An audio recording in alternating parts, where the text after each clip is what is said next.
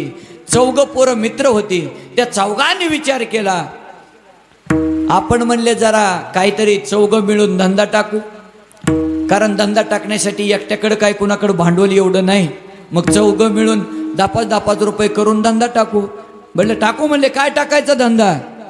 काय नाही म्हणले, गाड्या रिपेरिंगचा धंदा टाकू, ऑटोमोबाईल्स. आणि मग त्यांनी धंदा चालू केला. राहुल ऑटोमोबाईल्स येथे सर्व प्रकारच्या गाड्या दुरुस्त केल्या जातील. धंदा चालू झाला.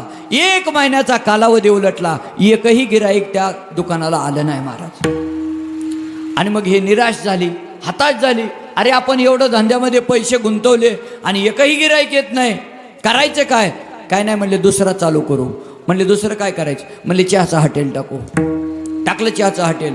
चहाचं हॉटेल चालू केलं. 15 दिवसाचा काळ गेला, एकही गिराईक आलं नाही. आणि मग तिथंही निराश झाले. म्हणले जाऊ दे, हे चहाचं पण चालत नाही. मग म्हणले आता दुसरा काहीतरी करू. म्हणले आता काय करायचं? म्हणले आता आहे ना चालता बोलता धंदा करायचा. म्हणले काय करायचं आता चालता बोलता? रिक्षा घेऊ. घेतली ना रिक्षा. आणि रिक्षा घेतली, स्टँडवरती पार्किंगला रिक्षा लावली. 15 दिवसाचा काळ ओलांडून गेला, रिक्षाचं टायर फिरलं नाही. जवळजवळ असणारे रिक्षा असणारे फुल चालायचे त्यांचे, आणि ह्याचं उद्घाटनच झालं नाही. त्याचं कारण काय होतं सांगू तुम्हाला मी. पहिला धंदा ह्यांचा कोणता हो? ऑटोमोबाईलचा, गाड्या दुरुस्तीचा धंदा. का चालला नाही? त्यांनी जे ऑटोमोबाईल्स टाकलं होतं दुसऱ्या मजल्यावर टाकलं होतं. कुठं? दुसऱ्या मजल्यावर. कशा गाड्या जायच्या रिपेरिंगला तिथं? त्याच्यामुळे चालला नाही. दुसरा धंदा काय टाकला? चहाचं हॉटेल. चहाचं हॉटेल का चाललं नाही? ह्यांनी मोठा बोर्ड बनवला होता 6x6चा, आणि तो बोर्ड असा वर लावलेला होता आणि आतमध्ये चहा शिजत होता. येणार जाणार माणसं ते बोर्ड वाचायचं, पुढे निघून जायची. काही घेणं नाही देणं नाही. चहा आतमध्ये, बोर्ड बाहेर, कुणाला काय माहित होत. तिसरा धंदा यांनी कोणचा केला?